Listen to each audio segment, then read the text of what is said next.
Buongiorno, Buongiorno, buongiorno.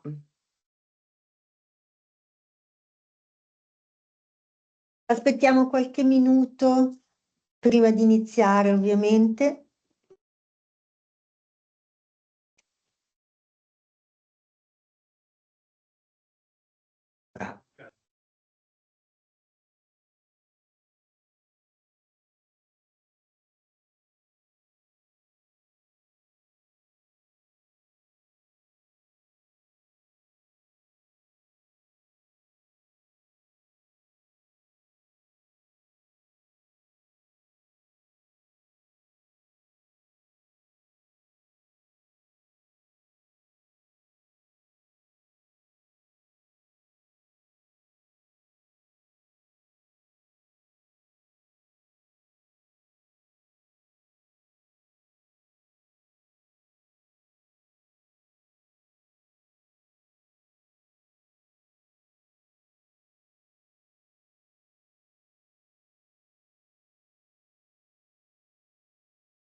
Buongiorno a chi è arrivato, buongiorno a tutti, aspettiamo ancora qualche minuto prima di iniziare.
Quindi, Siamo già in 38 come partecipanti, per cui quando volete direi che possiamo iniziare, è comunque registrato, per cui poi agevoleremo a tutti il link.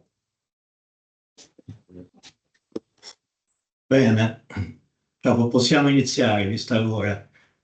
Buongiorno a tutti, io sono Massimo Mosiello e sono il direttore generale di Milano Unica.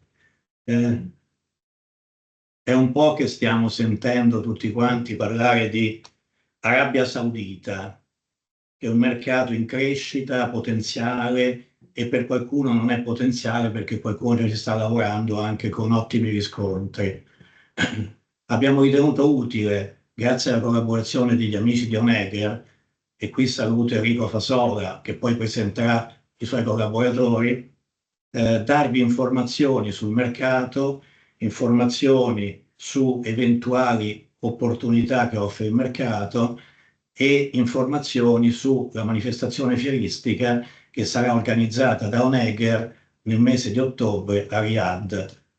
Pensiamo poi che a questo incontro ne seguirà uno successivo con le aziende che esprimeranno interesse principalmente verso la partecipazione fieristica per definire, sempre in collaborazione con Onegger, le modalità eventuali di partecipazione e un eventuale supporto che può dare questa iniziativa Milano Unica. Non vi porto via altro tempo e quindi darei, se Paola o le mie collaboratrici o le mie colleghe non hanno niente da aggiungere, lascerei ad Onegger, quindi a Enrico, la parola. Ringrazio il dottor Mosiello per questa introduzione. Siamo molto contenti di vedere una platea così nutrita, vuol dire che il mercato dell'Arabia Saudita desta, come appunto anticipava Massimo, un certo tipo di interesse contemporaneo. Quindi giusto per fare brevemente un antefatto sul perché Onegger vi porta questa testimonianza. Onegger è una società privata attiva nel mondo dell'exhibition industry dal 1970. Il gruppo Negger è una holding appunto che ha più società attive in quelli che possono essere le diverse, diciamo, i diversi ambiti dell'exhibition industry, per cui ci occupiamo di acquisizione espositori non solo sul territorio italiano ma anche sui territori esteri, rappresentiamo in esclusiva per alcuni mercati circa 158 manifestazioni multisettoriali. Abbiamo iniziato nel 1970 proprio con la moda e quindi con la moda noi proseguiamo nel muoverci su quello che possono essere i nuovi mercati. Recentemente, più di un anno fa, abbiamo visto, diciamo, tutta l'evoluzione del mercato dell'Arabia Saudita e quelli che sono gli interessi degli organizzatori fieristici nel muoversi verso Riyadh come nuovo hub di riferimento per il mondo del Medio Oriente per quanto riguarda l'organizzazione delle fiere. Onegger ha stipulato una joint venture con Riyadh Exhibition Company. Riyadh Exhibition Company è l'organizzatore saudita più longevo e più accreditato, in quanto diciamo lo stakeholder di maggioranza è la famiglia reale. Questo è un dato importante da prendere in considerazione, tenuto conto che tutto il progetto Vision 2030 è comunque un progetto che parte da quella che è la volontà del governo e coinvolge quelli che sono tutti i ministeri in cui appunto i vari membri della famiglia reale sono coinvolti. Questo consente ovviamente di avere patrocini locali da parte delle istituzioni di competenza, avere le licenze in esclusiva per questi settori e poter, diciamo, interagire con il tessuto sociale e di business dell'Arabia Saudita in un modo privilegiato. La società Onegger è oggi rappresentata da me che sono il direttore comunicazione e marketing, Simona Cantoni il nostro general manager. Buongiorno a tutti. Cristian è il nostro angelo custode, il nostro IT manager che consente a noi boomer di poter muoverci con destrezza, diciamo, nell'utilizzo di queste piattaforme infernali che però ci consentono di raggiungere un audience di 40 persone per poter condividere quelli che sono gli insight del mercato saudita di vostro interesse per poi arrivare a spiegare quello che sono le opportunità date dalla nostra manifestazione. Oltre alla compagine italiana, come dicevo, questo progetto che è Saudi Fashion all'interno di un evento più grande che è Saudi Lifestyle Week è organizzata in joint venture da Onegger e Riyadh Exhibition Company. Riyadh Exhibition Company è qui rappresentata dal nostro collega Giovanni Franciosi, che appunto è il nostro collega italiano però basato a Riyadh, con un'esperienza pluriennale nell'ambito della moda e basato appunto in Arabia Saudita da 3 anni, per cui sicuramente ci può dare, ed è quello che ci ha anche poi fornito tutta una serie di insight molto contemporanei su quelle che sono dove si sta muovendo e come si sta evolvendo il mercato di vostro interesse. Assieme a Giovanni c'è Sara, l'altra nostra collega di REC, quindi questa è la nostra compagine. Io andrei a condividere una presentazione in cui andiamo ad analizzare alcuni dati assieme. Allora, credo la vediate tutti così. Allora, parliamo appunto il landing di questa ricerca che noi abbiamo fatto e del coinvolgimento che stiamo facendo oggi delle aziende del tessile moda è appunto poi l'organizzazione della prima manifestazione B2B all'interno appunto del Regno dell'Arabia Saudita dedicata al mondo del fashion.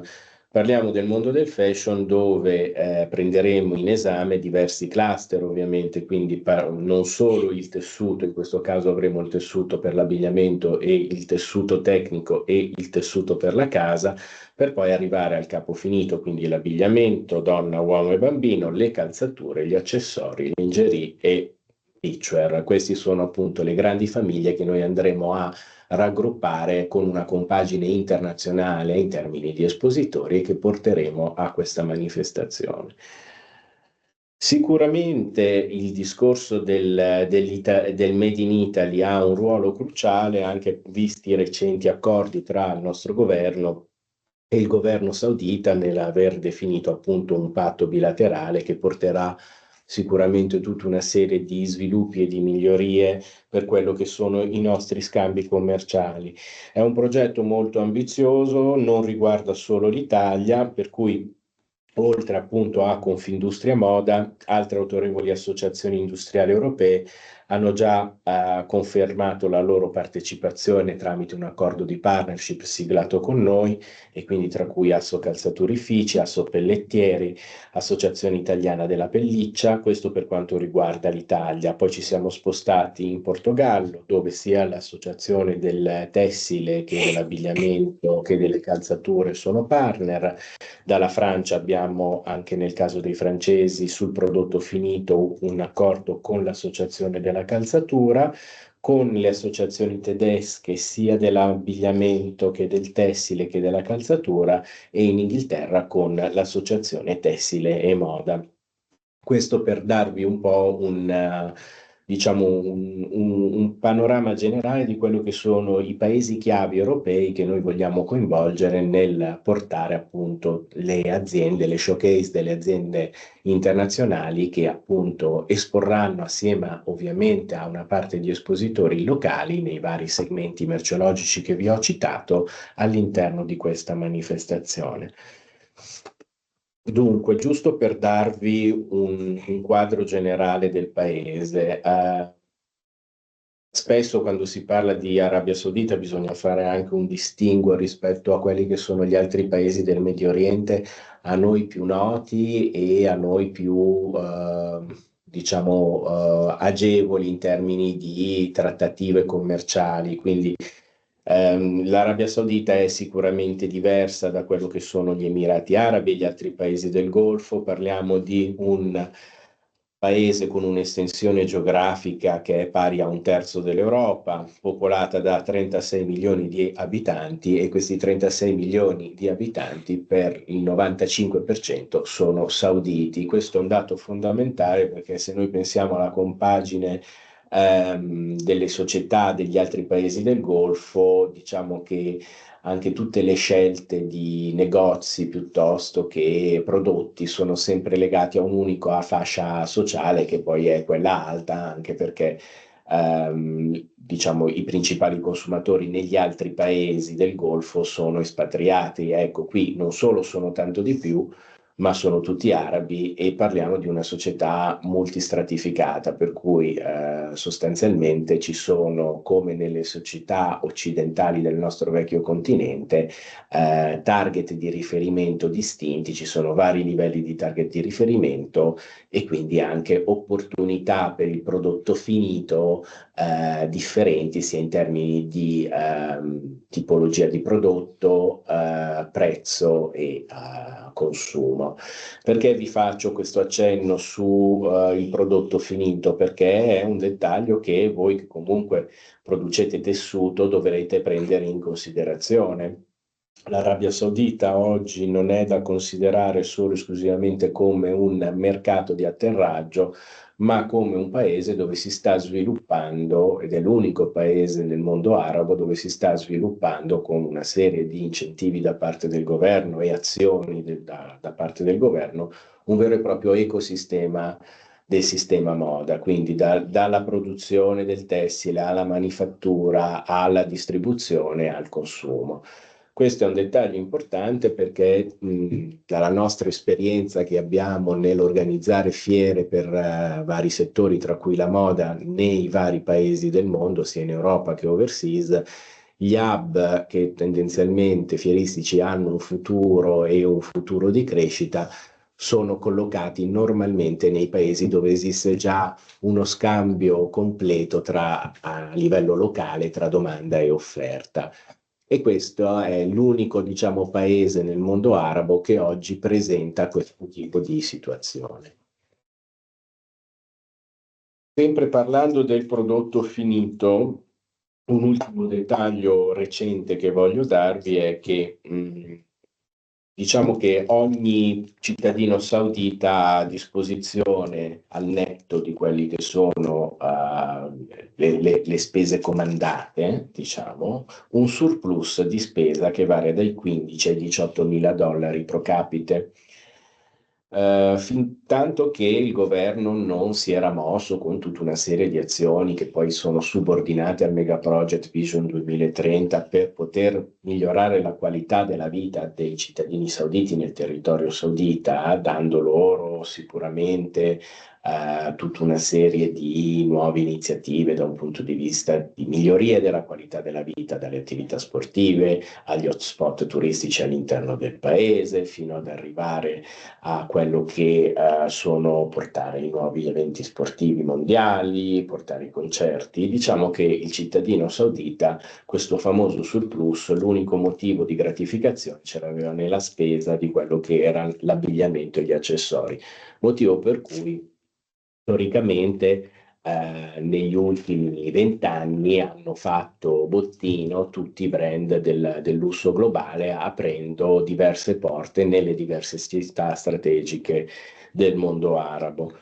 Cosa succede? Ovviamente, essendoci più opportunità di gratificazione oggi per il cittadino saudita all'interno del proprio paese, diciamo che c'è la volontà di variare la propria propensione alla spesa e quindi non necessariamente dover spendere tutto questo nei beni di lusso, anche se i sauditi si devono vestire comunque, si devono accessoriare comunque. E cosa succede? Chi ha colto per primo questo segnale? Il fast fashion. Infatti il fast fashion è già ampiamente distribuito in tutte quelle che sono le città. Giusto per darvi un'idea, Riyadh in sé è grande come tutta la Lombardia, solo Zara ha circa 25 porte solo a Riyadh. Quindi cosa succede? Oggi c'è un gap da colmare, che è la fascia di mezzo, che è quella sostanzialmente del lusso no brand, contraddistingue, diciamo, tipicamente i prodotti finiti che sono parte di quelle aziende che partecipano alle fiere in giro per il mondo per poter entrare nel canale della distribuzione. Quindi si sta sviluppando sempre di più quello che è il segmento dell'wholesale e quindi quello che è il segmento del multibrand. Perché dico questa cosa a voi che producete tessuto? Perché comunque questa nicchia, diciamo, da colmare, che è appunto andare ad assortire nuovi brand, non necessariamente i brand del lusso che già investono nel retail per conto loro, all'interno dell'ambito dell'wholesale non riguarda solo i brand internazionali, ma anche tutta una serie di brand locali che da diciamo 4-5 anni stanno prepotentemente approcciando non solo il mercato locale, ma anche il mercato internazionale attraverso dei progetti di mentoring sponsorizzati dal governo. Questi poi andremo a vederli dopo. Questo ve lo dico perché alla luce di cosa sta succedendo sul mercato del consumo finale, anche per il tessuto, diciamo, non esiste più solo il mercato primario che tendenzialmente era collocato a Jeddah e che voleva dire vendere i tessuti nei negozi che vendono i tessuti ai sarti, ma si sta sviluppando sempre di più un mercato secondario che poi andremo a vedere nel dettaglio.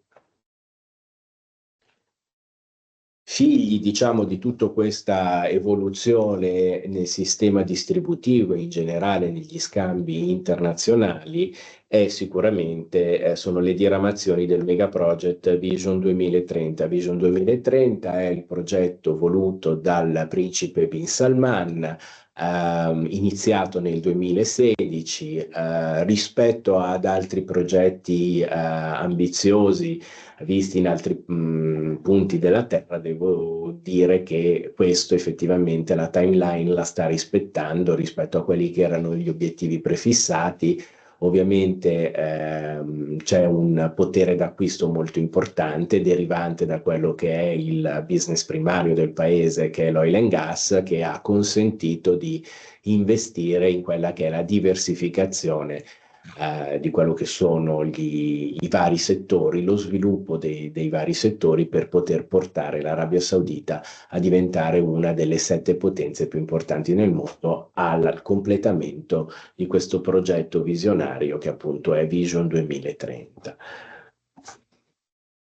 Sempre parlando del mercato del fashion e dello sportswear nell'Arabia Saudita, un dato fondamentale, giusto per dirvi poi l'atterraggio di quello che è il mercato del prodotto finito, si prevede che il mercato appunto del fashion raggiungerà quasi 60 miliardi di dollari entro la fine del 2025.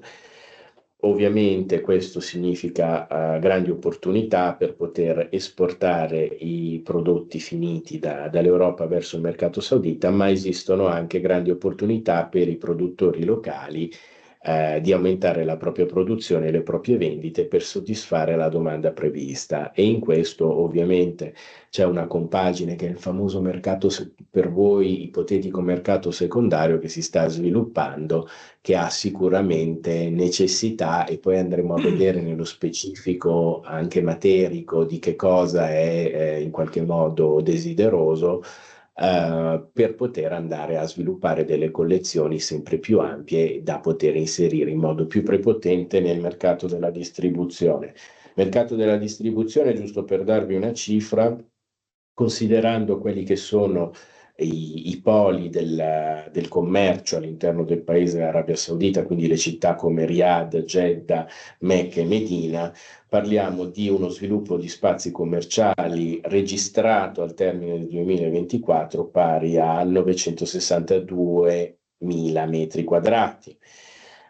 Se guardiamo quella che è la compagine, diciamo, per segmento merceologico oggi coperta di questi famosi 60 miliardi di dollari previsti di fatturato entro la fine del 2025, vediamo che ancora oggi la pelletteria, quindi scarpe e accessori, copre il 50%, seguito poi dall'abbigliamento femminile. Al terzo posto abbiamo il tessile, che comunque è un dato significativo, che occupa comunque 7,5 miliardi di dollari, e a seguire abbigliamento maschile, quello, il casual wear, gli accessori e lo sportswear.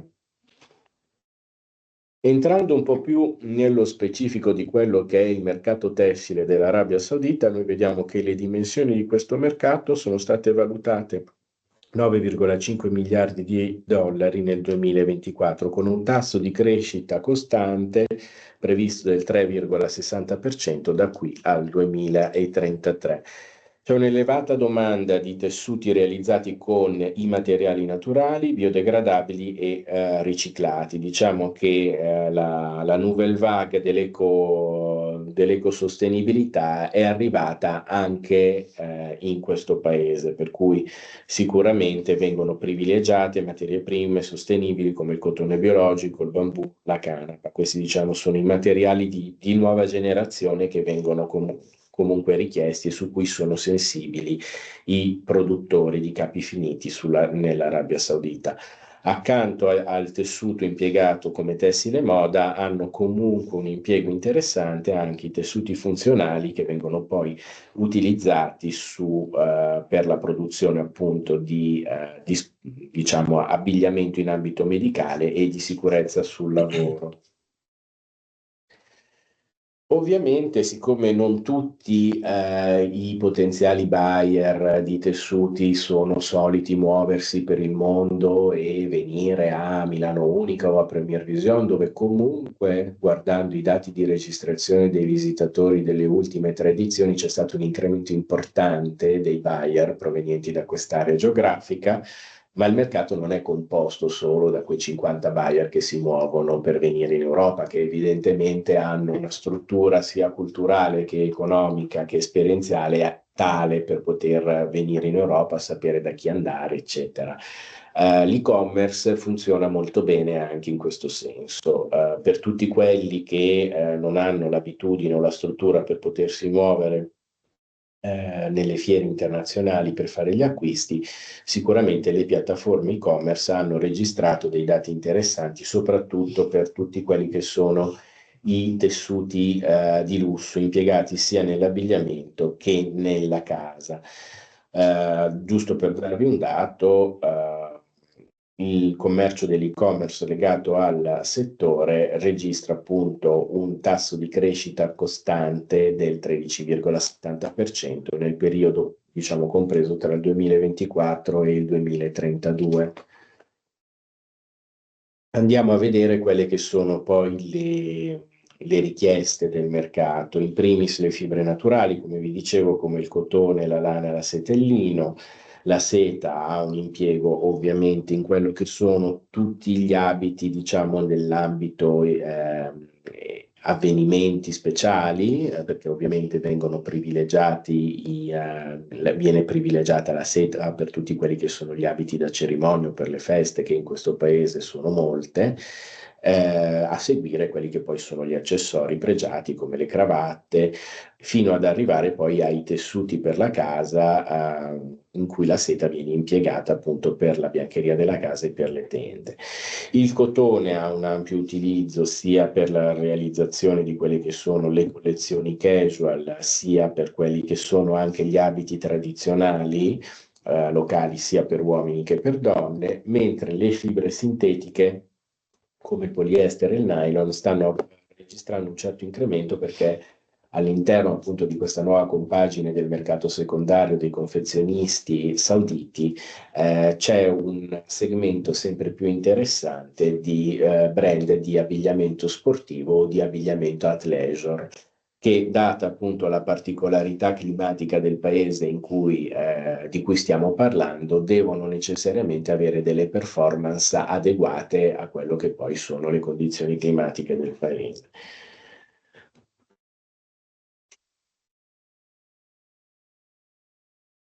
Quindi sostanzialmente, se dobbiamo vedere uno su tutti quello che è l'ambito di più grande interesse, vista la recente ricchezza della popolazione saudita, insieme all'apprezzamento culturale per i beni di lusso, si sta catalizzando la domanda di tessuti di alta qualità nei vari segmenti, tra cui la moda, l'interior design e appunto l'arredo casa. Le materie diciamo più richieste sono la seta, il cotone e il cashmere e appunto si prevede che il mercato del lusso in generale in Arabia Saudita raggiungerà oltre i 22 miliardi di dollari entro il 2032. Scusate, eccoci qua. C'è una forte domanda, come vi dicevo, anche per i tessuti tecnici che vengono utilizzati nell'ambito di protezione per i lavoratori e per la fornitura di soluzioni medicali. I tessuti vengono comunque anche utilizzati nell'abbigliamento quotidiano, nei capi di alta moda, sia diciamo quelli tradizionali, sia quelli moderni di ispirazione occidentale. Giusto per darvi un accenno su quelli che sono i player attuali, io inviterei Giovanni Franciosi, il nostro collega saudita. Giovanni, mi senti? Buongiorno Enrico. Ecco, io qui passerei il testimone a te perché sei più esperto di me su quello che sta succedendo oggi. Giusto parlavamo dell'esistenza di un mercato primario che è quello che tendenzialmente tanti dei nostri spettatori conoscono, che aveva un epicentro a Jeddah, che era quello diciamo del commercio dei tessuti, che poi aveva uno sbocco nei negozi appunto di tessuti dove si rifornivano i sarti. Qui abbiamo citato alcuni dei più grossi gruppi di distribuzione e di produzione locale, però via via vediamo che c'è il mercato secondario, cioè quello dei confezionisti, che si sta sviluppando, per cui accanto ai player che specializzati soprattutto nella produzione di abbigliamento maschile di lusso, si stanno creando ovviamente tutta una serie di nuove figure nel comparto confezionisti su cui mi piacerebbe che appunto tu potessi dare un insight proprio dalla tua esperienza locale contemporanea. Certamente Enrico, grazie. Intanto per ribadire quanto da te enunciato in maniera precisa ed esaustiva sul fatto dello stato dell'arte per Vision 2030, che sta entrando, anzi è entrata a tutti gli effetti nella seconda fase con il 2025, quindi nella fase decisiva di consolidamento di tutti i giga projects, di cui peraltro ognuno di voi avrà sicuramente letto e sentito parlare, come anche enunciato dal Private Sector Forum del PIF di febbraio dello scorso mese, al quale io ho partecipato. Tutti questi progetti proseguono a ritmo serrato e saranno da qui al 2030, anno in cui Riyadh ospiterà l'Expo, saranno tutti completati come da programma. Quindi il PIF, che è il Public Investment Fund, che è la cassaforte del Regno dell'Arabia Saudita, ha precisato appunto che tutto si sta muovendo in questo senso, e quindi di conseguenza ne deriva il fatto che questo è il momento decisivo evidentemente per entrare nelle dinamiche commerciali tra Italia in questo senso e Arabia Saudita, come già ricordato anche da Enrico, anche sulla base degli accordi bilaterali che il governo italiano ha recentemente intrapreso con l'Arabia Saudita. Detto questo, sicuramente quindi il tessile, il retail, il tessile, quindi il settore nel quale noi ci troviamo ad operare, si trova in un momento decisivo e in un momento in cui c'è proprio la necessità di serrare le fila e di mettersi dentro a un ingranaggio che sta partendo in maniera copiosa. Se noi pensiamo che i mall a Riyadh recentemente sono stati terminati e inaugurati 2 mall che fanno parte appunto dei famosi giga projects di Riyadh, e altri 2 di grande impatto saranno inaugurati per il 2027. Questo ci dà l'idea che appunto l'esplosione del retail, partendo dai marchi del luxury per seguire a cascata con tutto quello che è il mondo del fast fashion e anche del medium price range che si sta consolidando, fa sì che ci siano veramente autostrade di business da poter percorrere in questo senso. E appunto, parlando del settore tessile e abbigliamento, e quindi collegandomi all'assist che Enrico mi forniva riguardo al mercato secondario, e quindi i principali player sauditi che vedete indicati nella slide, appunto potete vedere quelli che sono i principali player attivi attualmente in Arabia Saudita, così come anche i principali confezionisti, quindi che sono quelli da tenere come template, quindi Al Jan Bros, Al Sale Company, parliamo di Alessa Trading Company, di Alfa Kera Company,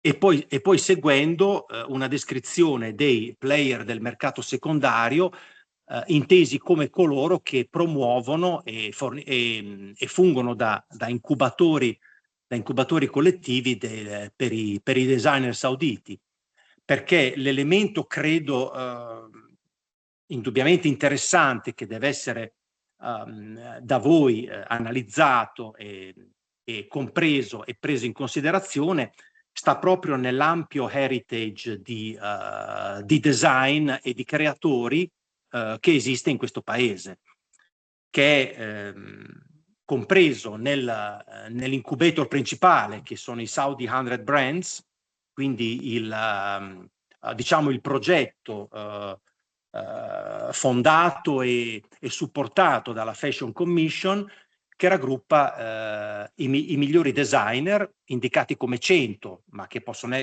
sono potenzialmente sicuramente anche di più, perché le richieste di adesione superano abbondantemente questo numero.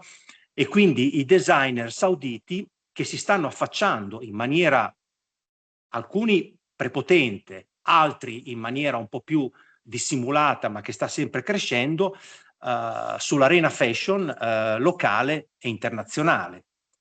Dobbiamo pensare che oltre alla Riyadh Fashion Week, che ha già visto la sua seconda edizione nel 2024, che avrà quindi una terza edizione a ottobre 2025, che è il momento in cui appunto la rappresentazione dei designer sauditi trova il suo punto decisivo e focale. Alcuni di questi stanno già spiccando il volo. Potrei nominare 1886, che è uno dei maggiori brand sauditi, è un brand di streetwear prêt-à-porter, che ha recentemente siglato un accordo per lo shop in shop da Harrods e da Selfridges a Londra. Oppure KML, che è un altro dei brand contemporanei maggiori sauditi, che è attualmente nei semifinalisti di LVMH Prize.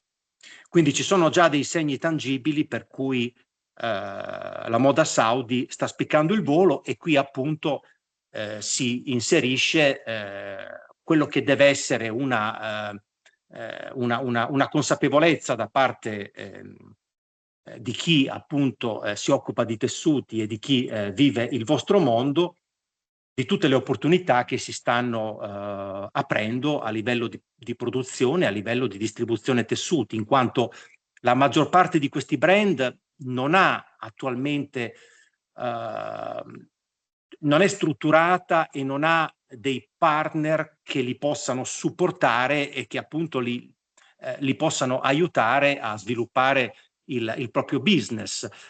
Io ho contatti praticamente quotidiani e settimanali con molti di loro e raccolgo continuamente quelle che sono diciamo le perplessità, diciamo e anche la sofferenza di chi sa che può spiccare il volo, ma che si trova in una sorta di limbo ancora, perché non sa dove rivolgersi, spesso non capisce, perché alcuni si riforniscono in Turchia di tessuti, altri in Europa, qualcuno in Italia, qualcuno ancora tramite sourcing appunto locale, e però poi si trovano di fronte magari a delle barriere di prezzo, delle barriere di price point che non riescono ancora a comprendere. Quindi ecco, c'è un'incertezza che io credo sia nostro dovere come operatori, e anche per chi vuole cavalcare questa sorta di business, di di riuscire a dirimere in questo senso. E quindi un momento come questo, un trade show, un B2B del genere, deve essere sicuramente di aiuto per favorire un interscambio e per favorire future collaborazioni e comunque interazioni su quelli che sono appunto le dinamiche tra tessili, tra produttori tessili, tra distribuzione e poi i brand finali, che sono quelli che hanno bisogno di essere seguiti da un tipo di filiera professionale che in questo momento ancora non c'è, ma che è il momento che appunto in cui deve essere costruita e implementata.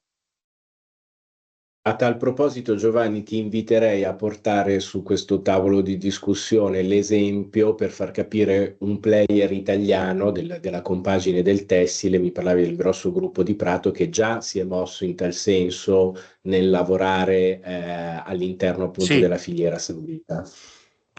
Sì, perché in realtà appunto ci sono già dei tentativi, ci sono già come dire, delle iniziative primordiali che sono state adottate.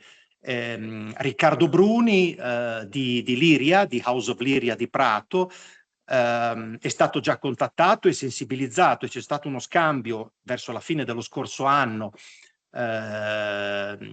tra alcuni brand sauditi che sono stati coinvolti tramite una collaborazione con Riccardo Bruni, appunto, che è venuto a Riyadh, e c'è stato un evento organizzato dalla Fashion Commission e anche supportato dall'ambasciata italiana, nel quale si è sviluppata già una piccola sorta, un embrione di collaborazione tra Riccardo Bruni, Liria e 3 brand sauditi con diciamo una protocollezione, una protocapsule di capi fatti da questi 3 designer sauditi con i tessuti di Liria, che sappiamo che è un leader soprattutto nell'ambito molto sensibilizzato del dead stock, quindi c'è stata una sorta di creazione di capi con situazioni patchwork sui dead stock, con creazioni, devo dire, molto interessanti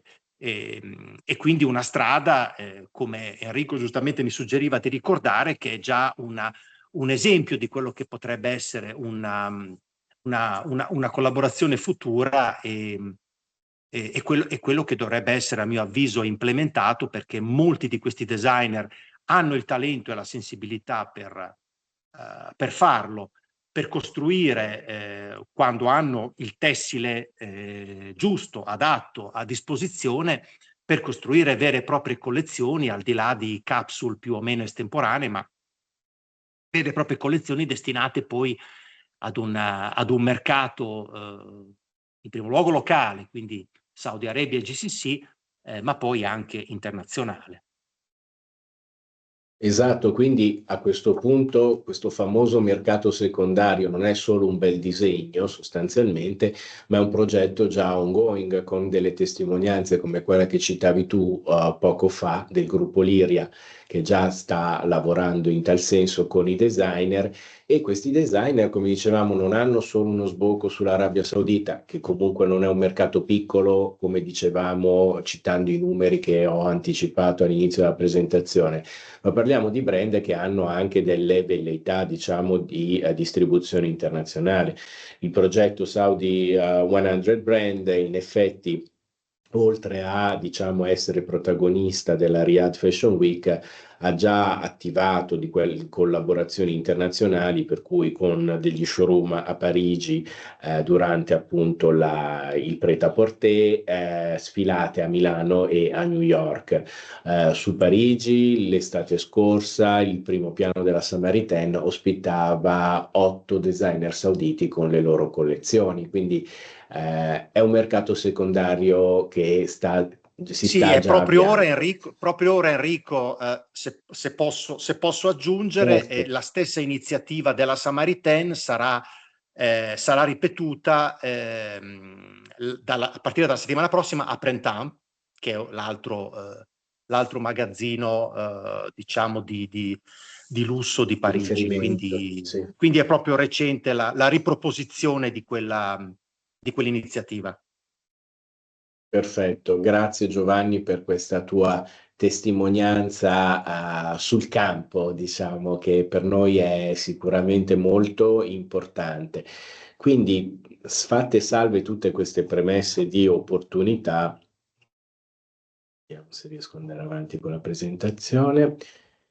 Ha un senso a questo punto ragionare su una fiera B2B che sia una piattaforma circolare, per cui all'interno dello stesso contenitore, parlando sempre dell'ambito moda, noi avremo produttori di capo finito e accessori locali e internazionali, produttori di tessuto principalmente internazionali, proprio per poter creare una circolarità già tra gli espositori stessi, ancor prima che con i visitatori. Ovviamente parliamo del primo evento B2B non solo all'interno del Regno Saudita di carattere internazionale, ma di fatto con un format come quello a cui siamo abituati noi nelle fiere nel vecchio mondo, abbastanza inedito per il mondo arabo, laddove chi ha avuto esperienze, diciamo, negli anni pregressi, in quelli che erano i format organizzati a Dubai e poi a Doha,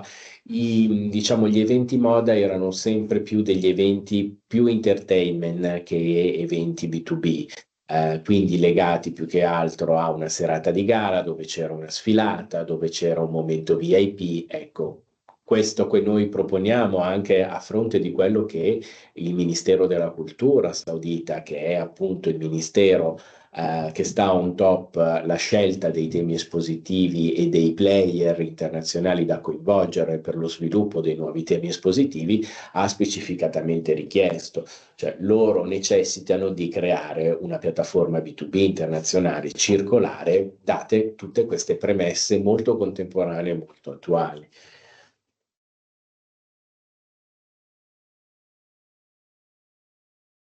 Le categorie degli espositori, giusto per riepilogarle, parliamo appunto del capo finito, quindi abbigliamento ready to wear uomo e donna,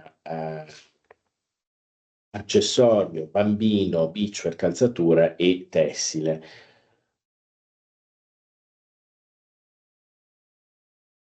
Questo per venire alla famosa proposta che dicevamo potrebbe essere riservata alle aziende appunto del tessuto italiano. Noi abbiamo pensato, ovviamente, stiamo parlando sia sicuramente di un mercato nuovo, proprio perché parliamo di un mercato secondario che si sta sviluppando, quindi l'obiettivo è quello comunque di agevolare in un mercato dai costi alti, ovviamente come può essere il mercato d'accesso dell'Arabia Saudita, la possibilità di partecipare, diciamo, di poter mettere il naso su questo mercato e capire come si sta sviluppando il famoso mercato secondario e quello che peraltro è il mantenimento del mercato primario, per comprendere quelli che sono i player piuttosto che quelle che sono le dinamiche della filiera.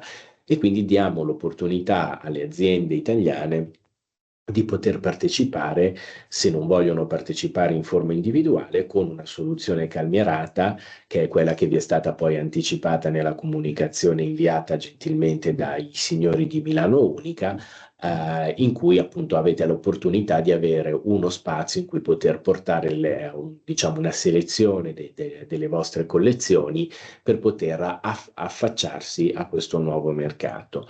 Ovviamente è un mercato che ha tutta una serie di logiche molto nuove, molto recenti e una volta che si intuisce che il prodotto può avere degli sbocchi in questo mercato secondario, per le aziende che non dovessero essere poi strutturate, proprio perché è un nuovo mercato già con una propria persona, un proprio distributore, un proprio agente, quello che noi prevediamo è anche un servizio post-fiera molto utile. Questo lo prevediamo per i vari, diciamo, cluster settoriali. Per quanto riguarda il tessuto, l'idea è quello appunto di mettere assieme, in una logica sempre condivisa, aziende compatibili e non concorrenti, per poi affidarle a quelli che sono i partner locali che noi abbiamo selezionato per le strategie, diciamo, di entry market. Per cui diciamo che per la prima volta noi forniamo sicuramente un servizio fiera che è già un ottimo punto di partenza, ma siamo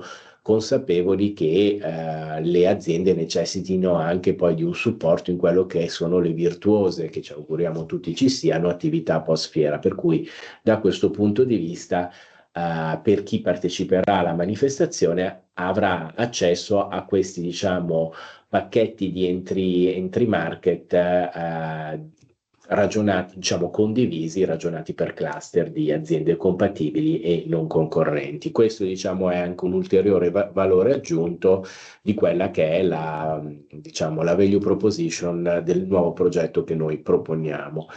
Giusto per darvi un'idea di come sarà indicativamente composta la Saudi Lifestyle Week, parliamo di uno spazio netto tra i 4 e i 5 mila metri quadri, dove avremo una parte, diciamo, dedicata al prodotto finito fashion, un'area, diciamo, di collegamento tra il mondo fashion e design, dove appunto esporranno brand internazionali di complementi e arredi per la casa. Ci sarà l'area tessuto, dove andremo a coinvolgere sia il tessuto abbigliamento che il tessuto per la casa.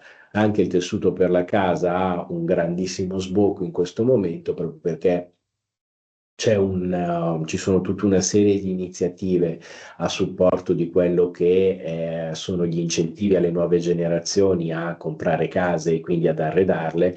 Ragioniamo sempre che insomma una buona parte della popolazione saudita, non mi ricordo se la percentuale, credo sia il 70%, è under 30 e quindi ovviamente il governo che il governo in mano ha un principe molto giovane, per cui si prevede anche un lungo regno per questo principe, sta favorendo tutta una serie di iniziative anche per quello che sono le nuove generazioni, per cui da un certo punto di vista c'è un sbocco interessante per tutto quello che è l'arredo casa e i tessili coinvolti nell'arredo casa. Dall'altra parte tutto il canale Horeca e in particolare l'ambito dell'hotellerie si sta sviluppando, e anche in questo senso il governo sta dando degli incentivi diciamo, l'iniziativa privata. Chiunque volesse investire in una struttura che sia un ristorante, una struttura commerciale o spazi polifunzionali, se all'interno di questa struttura va a inserire un certo numero di camere di albergo per aumentare in modo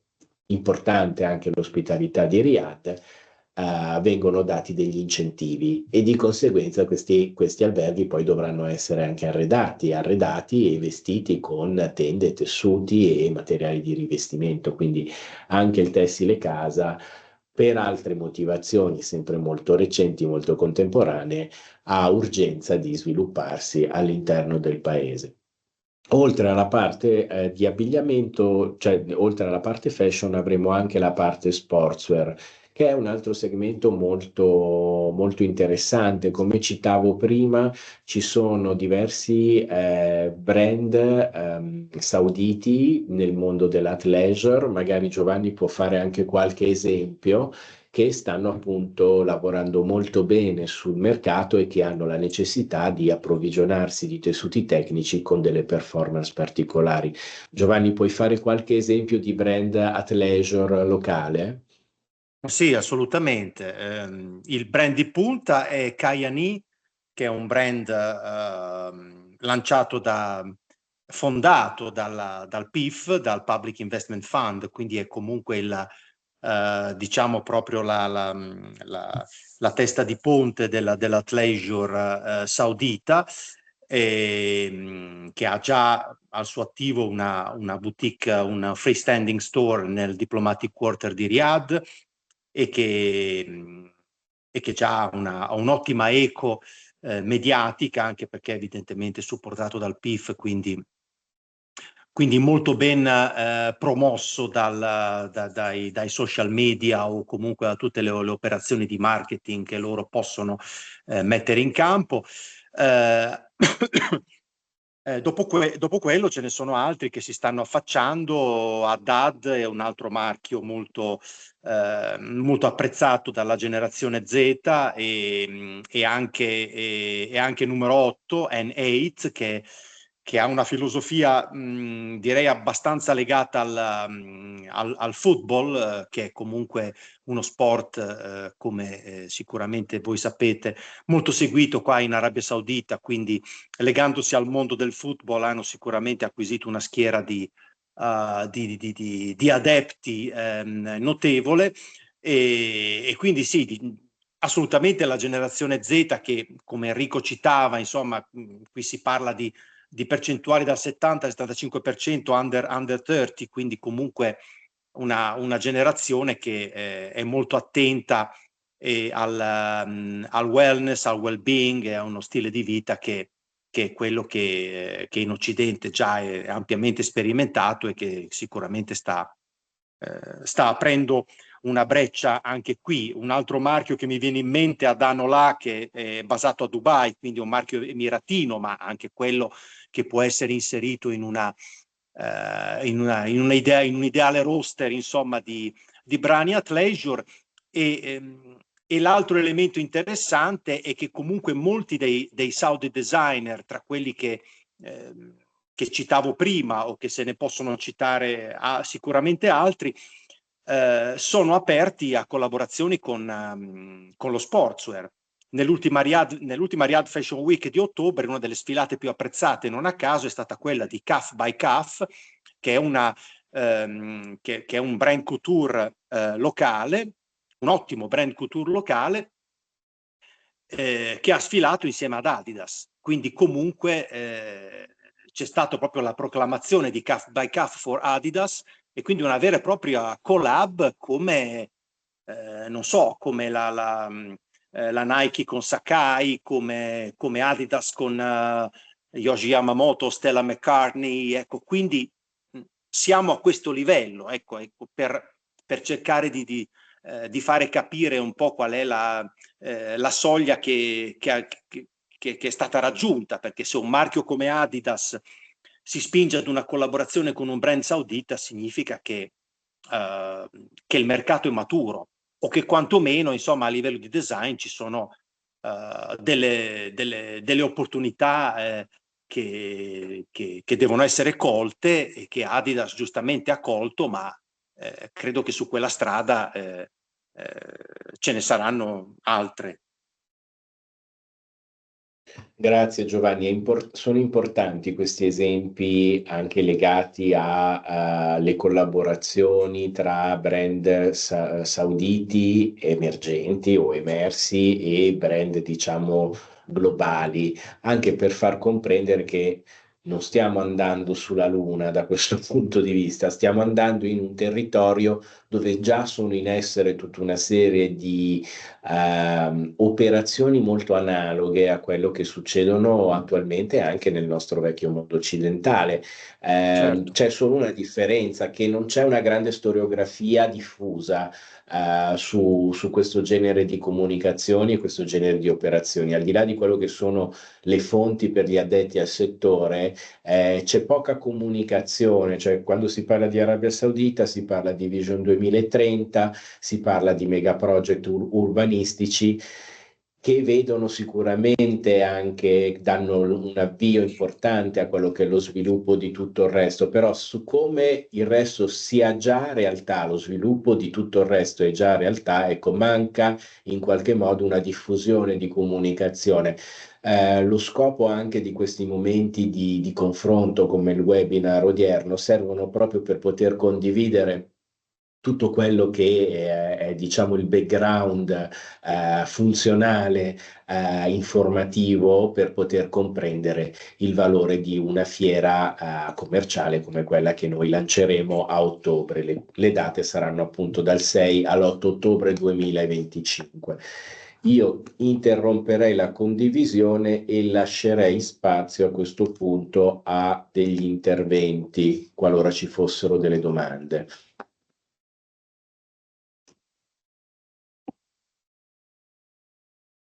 Non siate timidi, se ci sono delle domande, questo è un ottimo momento per poter approfondire dettagli, curiosità e specifiche.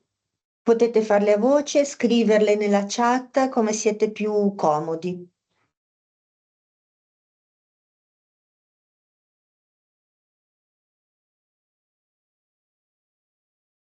Prego, ho visto un'alzata di mano, prego. Parla tu, Chris. Sì, sì, scompare sopra.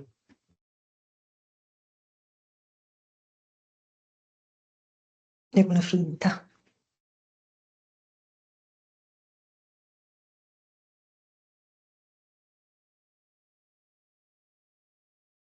C'era forse una domanda?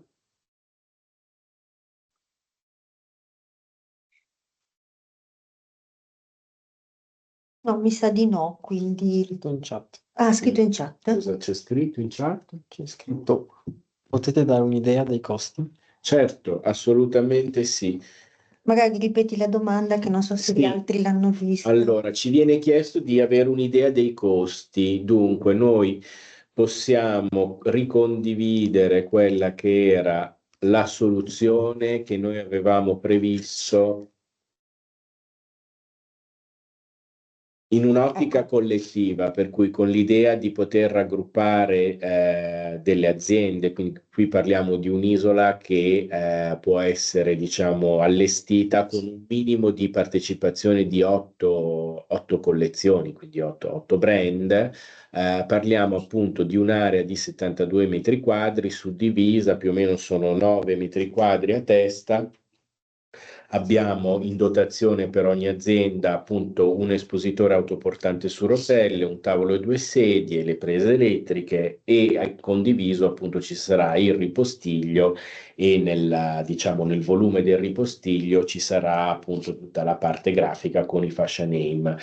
Abbiamo previsto una tariffa early bird per questa unità di 9 metri quadri all'interno di questo spazio condiviso con un minimo di 8 adesioni. La tariffa early bird scade il 15 di marzo ed è 3.725 euro a unità, questo è il prezzo netto. Dopo il 15 di marzo ovviamente saranno sempre disponibili queste soluzioni alle tariffe regolari che sono 4.060 euro. Parliamo sempre di netto, a cui poi va aggiunto l'IVA saudita che è stata recentemente introdotta, che ai noi è pari al 15%, e poi l'IVA italiana evidentemente. Questo giusto per darvi un'idea. Ovviamente su un mercato come quello dell'Arabia Saudita, dove i comprensori fieristici vivono solo 6 mesi all'anno per motivi climatici e dove c'è una densità di manifestazioni all'interno dei comprensori fieristici, ovviamente tutti i costi a partire dal costo al metro quadro e i relativi servizi all'interno del comprensorio hanno dei costi molto più alti rispetto al mondo occidentale.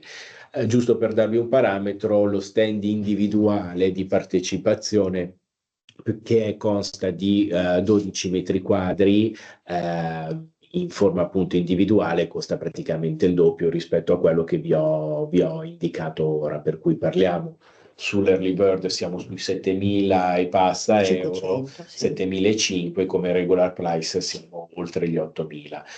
Quindi questo anche per farvi comprendere Domande? il valore di questa soluzione collettiva che vi proponiamo. Prego. Non vi sentiamo. Ho dato il permesso. Consenti? Potete accendere il microfono ora. Potete accendere il microfono, per favore? Non Non funziona. No. Non riesci a abilitarli tu? No, forzatamente no. Mm. Vedo un Però dito. adesso c'è il consenso.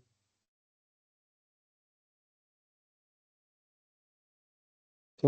No, non sentiamo, quindi. Toglierlo, no. Quindi, si vede bene. Eccoci. Consenti.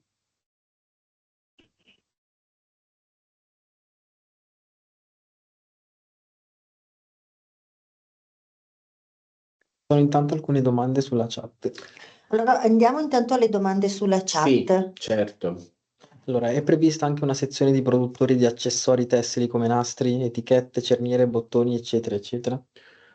No, non abbiamo previsto, diciamo, la parte di componentistica, se possiamo così chiamarla, nel senso che all'interno del mondo tessile noi abbiamo previsto come categoria espositiva chi produce tessuto.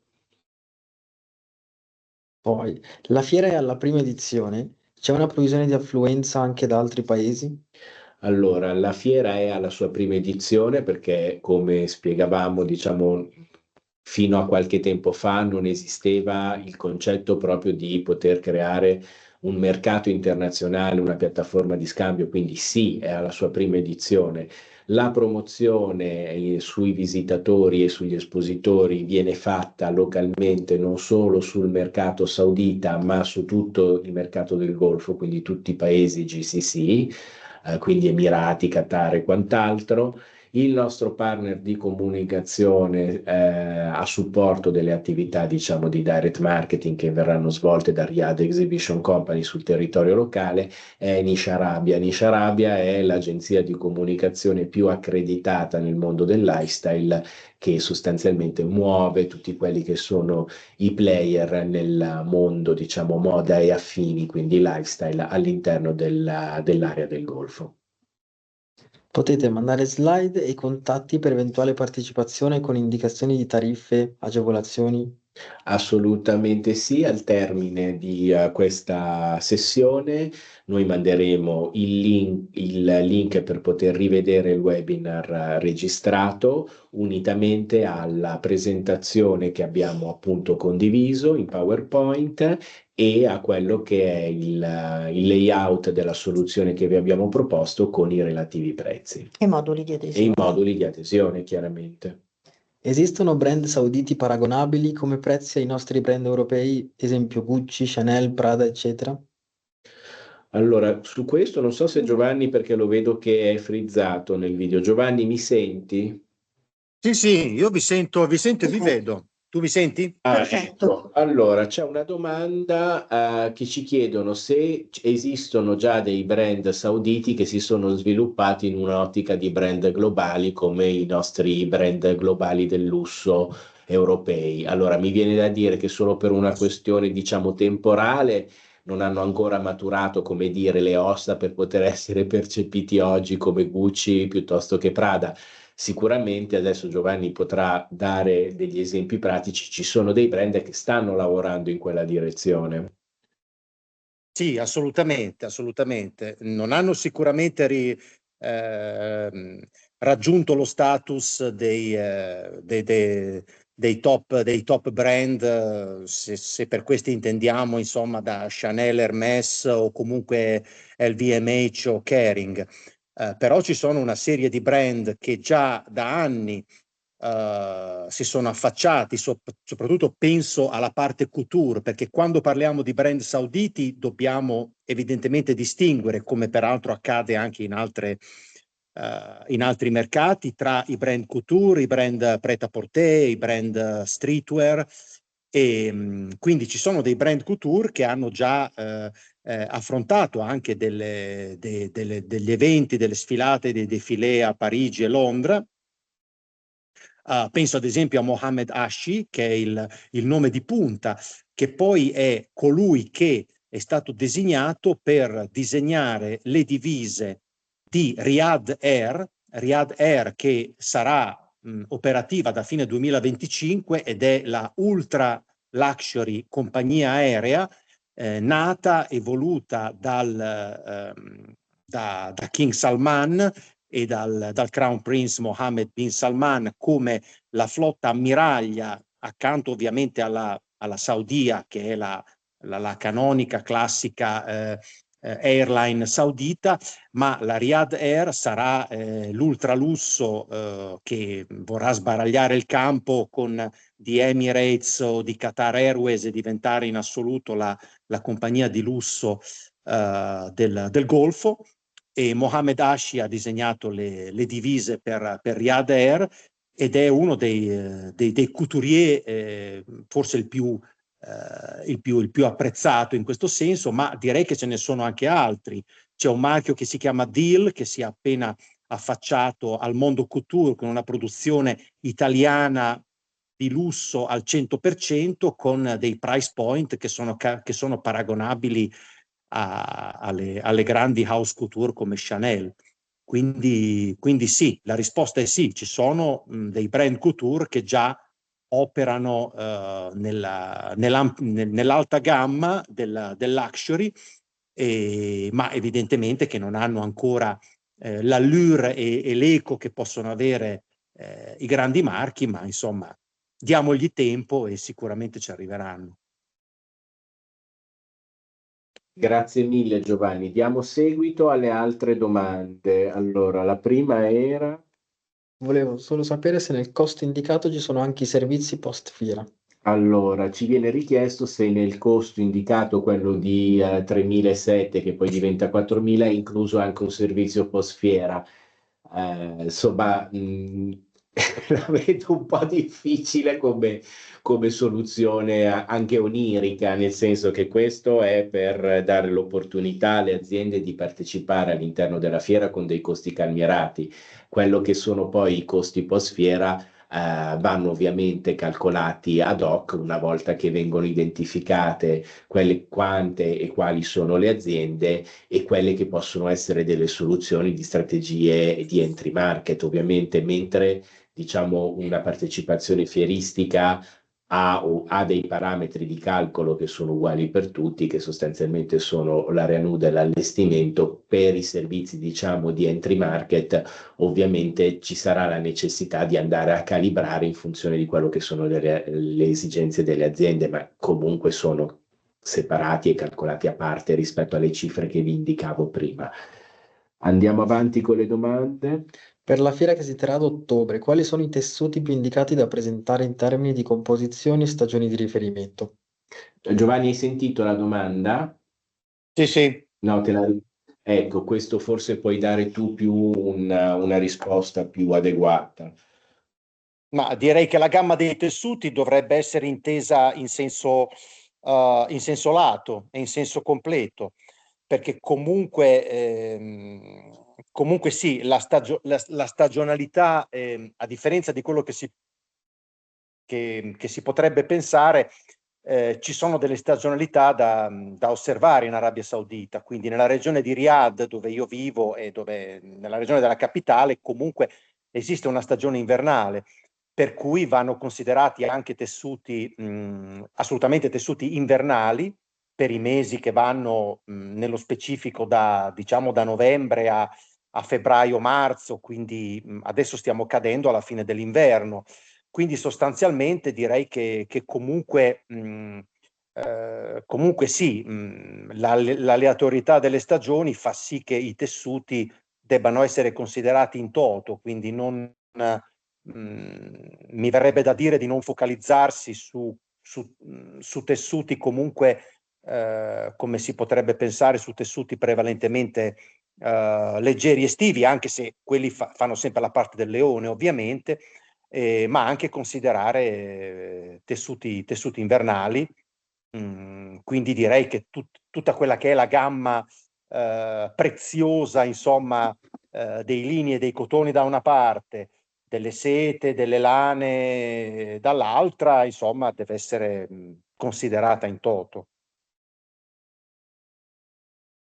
Grazie Giovanni. Le successive domande? Ma quindi i produttori di accessori non possono esporre? Allora, noi non vietiamo la partecipazione a chi fa i bottoni, le fettucce, i nastri. Non era prevista nel nostro merceologico, nel senso che noi ci siamo orientati sul tessuto. Nulla vieta, ovviamente parlando di una fiera che è una piattaforma circolare, come abbiamo detto fino adesso, di assolutamente di poter esporre anche se si fa, diciamo, la parte componentistica del tessuto e poter verificare appunto le opportunità di business localmente. Quale possibilità c'è per tessuti e abbigliamento donna fantasia non stampati, non genere comasco? Il mercato è simile ad altri, Corea, Cina, Francia? Mercato Allora, donna. su questo io chiedo a Giovanni un aiuto nel poter dare un riscontro più puntuale per quanto riguarda il tessuti, abbigliamenti donna, fantasia non stampati, che tipo di prospettive ci sono per capire rispetto a quello che sono, diciamo, i mercati abitualmente serviti dalle aziende di tessuto come la Corea, la Cina e la Francia. Ecco, se ci sono delle particolarità nel tessuto donna fantasia da prendere in considerazione. No, direi che i tessuti possono essere tranquillamente presi in considerazione. Le fantasie, sia stampate che non stampate, sono generalmente apprezzate. Dobbiamo pensare ad un mercato che ormai, soprattutto nelle sue fasce più giovani, si è aperto a standard occidentali e quindi, peraltro, pur mantenendo diciamo certe abitudini tradizionali come indossare la baia, ma direi che l'apertura dei tessuti esiste assolutamente, anzi è proprio un elemento di novità, anche sulle fantasie intendo, è proprio un elemento di novità che deve essere assolutamente portato, perché quella che è la parola d'ordine, diciamo, per entrare in questo mercato è sicuramente la novità, è sicuramente perché diciamo che qui si vive un equilibrio molto sottile tra tradizione e modernità, ecco, lo definirei così. Quindi da un lato la tradizione ancora, ovviamente essendo poi il paese islamico per eccellenza, mantiene una sua, e manterrà sempre, evidentemente, una sua connotazione. Dall'altro però spinge anche la novità, spinge anche la voglia della cosa nuova e cioè qui il pubblico si stanca, il pubblico finale il consumatore finale si stanca in fretta delle solite cose, un po' come noi in Occidente, insomma, o nella vecchia Europa o negli Stati Uniti. Quindi tutto quello che è novità, insomma, non esistono tabù, ecco, al di là ovviamente di tabù proprio nel senso proprio del termine, però si può e si deve introdurre ogni tipo di input e di novità nuova, che poi rischia di essere quella più apprezzata e più gettonata a livello retail. Grazie Giovanni. Proseguiamo nelle domande. Nel render è presente solo uno stendino, noi abbiamo una collezione che comprende borse, cinture, è possibile avere uno scaffale anziché uno stendino. Allora, questa soluzione che vi ho proposto in presentazione è dedicata ai produttori di tessuto. Per chi ha accessori abbiamo previsto, diciamo, come entry price, una soluzione che prevede uno stand di 9 metri quadri con le dotazioni necessarie in termini di scaffalature, tavole e sedie all'interno di quello che è l'area accessori, per cui volentieri se ci indica anche il suo indirizzo email, così a lei manderemo il modulo di adesione dedicato agli accessori. Altre domande? Chiedevo se i price point sono paragonabili. Allora, su questo, sul discorso dei price point paragonabili, giusto per poter dare una stima e un riferimento, Giovanni, tu hai dei dati, se no eventualmente li possiamo approfondire. Quindi, cioè, relativamente a price point del prodotto finale, intendiamo, price point. Ma chi ha fatto la domanda, se vuole magari entrare un po' più nel dettaglio, ci aiuta a trovare gli estremi per poter dare una risposta ragionevole.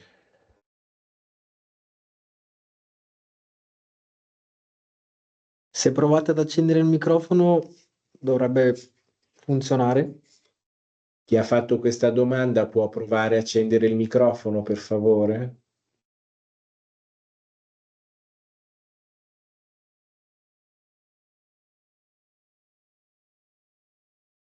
No, non lo dà. No. Allora magari possiamo provare a digitarla ancora, a Sì, spiegare. scusate, chiedo se può dare maggiori dettagli scrivendo nella chat. Allora,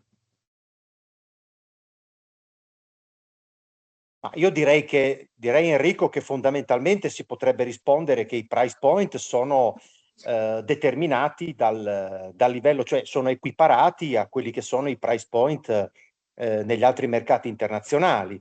Quindi abbiamo evidentemente un price point del lusso, abbiamo un price point dei top tier brand che più o meno, adesso fatto salvo il discorso dell'IVA e il discorso, insomma, i discorsi dei custom duties, eccetera, eccetera, che sono equiparabili ai nostri.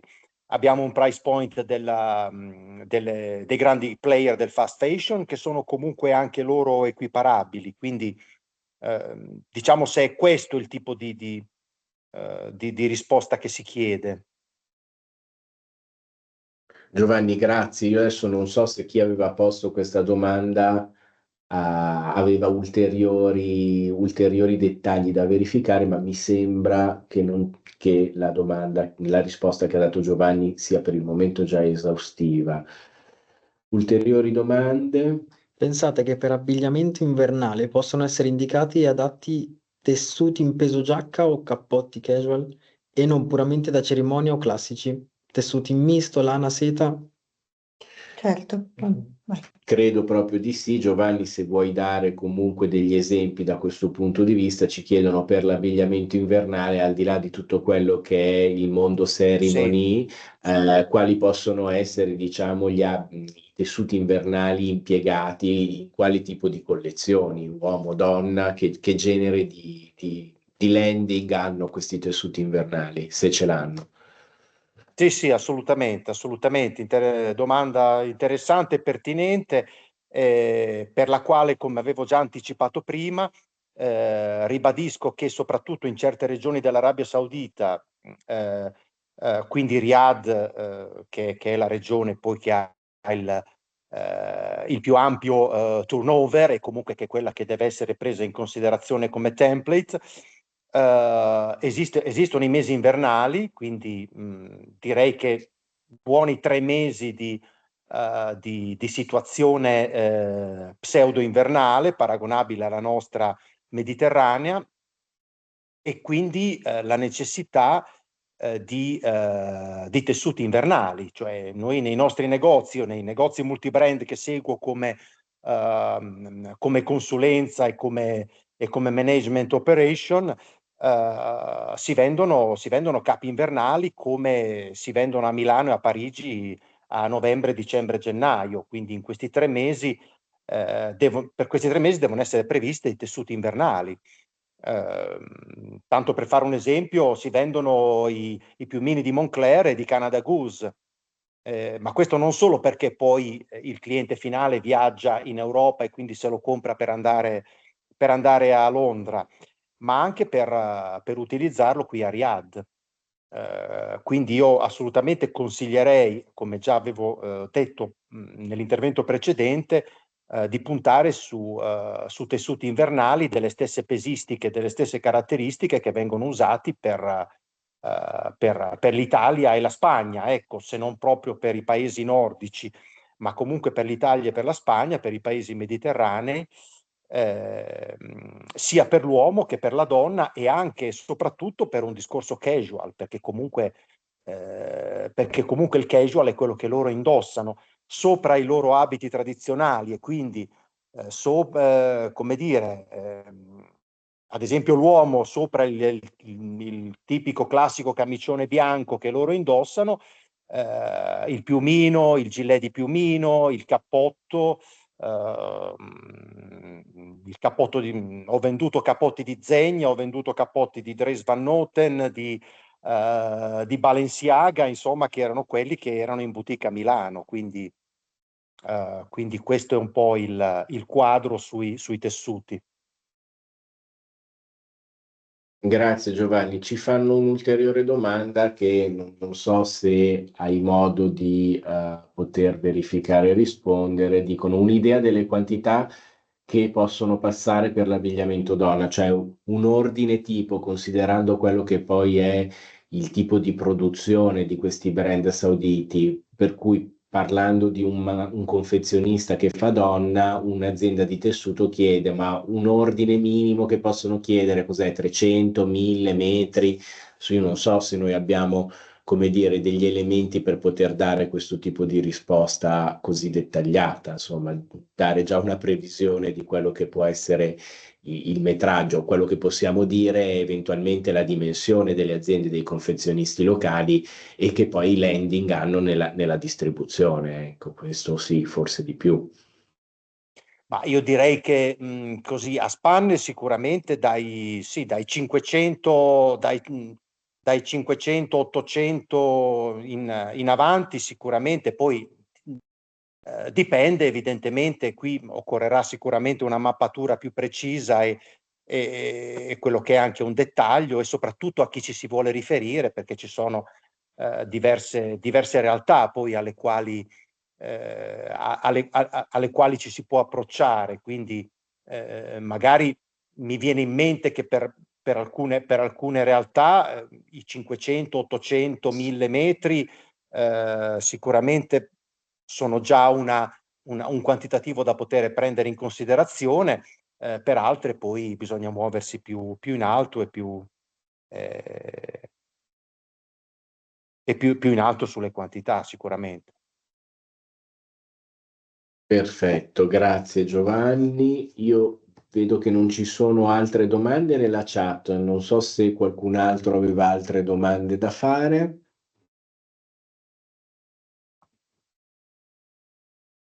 Qualcuno che non riesce a aprire il microfono, Qualcuno che magari. non riesce ad aprire il microfono, che a quanto pare nessuno riesce ad aprire il Non so microfono. come fare, vabbè, adesso forse nella chat siamo riusciti Con la comunque. chat siamo riusciti comunque a far fronte alle domande. Se ce ne sono altre, date dei segnali nella chat.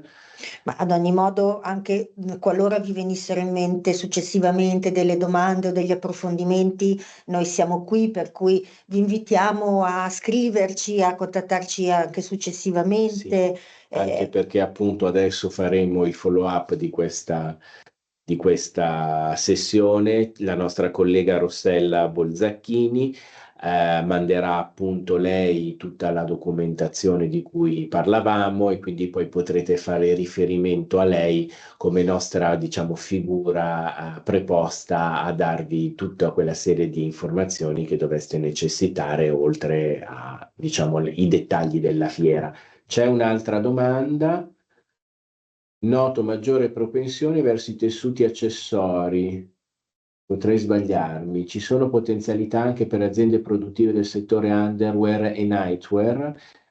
Sì, allora, le chart che abbiamo condiviso oggi, essendo comunque una sessione dedicata alle aziende di tessuto, verteva su quelli che sono gli argomenti, diciamo, di interesse per chi produce tessuto. Abbiamo tutto un altro panel per chi fa il prodotto finito, comprendendo sia i capi di abbigliamento che gli accessori che le scarpe, quindi anche il beachwear e il loungewear. Per cui possiamo eventualmente, se lei ci vuole indicare anche il suo indirizzo email, le agevoliamo l'altra presentazione che invece presenta lo store check di tutti i multibrand esistenti al momento su Riyadh, con tutti i range price, i brand internazionali distribuiti di prodotto finito e anche le tipologie di collezioni che questi brand internazionali hanno, diciamo, fatto assortire dagli wholesaler locali. Ok, perfetto. Se ci sono altre domande. Io non so se da parte dei nostri gentili ospiti di Milano Unica, quindi nella persona di Paola Motta, c'era la necessità di aggiungere qualcos'altro al nostro intervento. Grazie, no, mi sembra che la presentazione sia stata molto esaustiva, vi ringrazio soprattutto tutte le aziende che hanno partecipato e che hanno, mi sembra, dimostrato grande interesse nei confronti di questa nuova iniziativa. Assolutamente. Assolutamente sì, ringraziamo anche noi nuovamente Milano Unica per averci ospitato e per aver organizzato questo momento di condivisione importante. Ringraziamo tutte le aziende che hanno partecipato. Daremo appunto seguito con una mail con tutti i materiali da approfondire e appunto Rossella sarà volentieri a disposizione per poter dialogare con voi in vista di una vostra partecipazione. Quindi spero di rivedervi tutti a Riyadh e grazie ancora di tutto. Grazie a voi. Grazie a tutti. Una buona giornata Grazie a a tutti. tutti. Arrivederci. Grazie. Arrivederci. Arrivederci.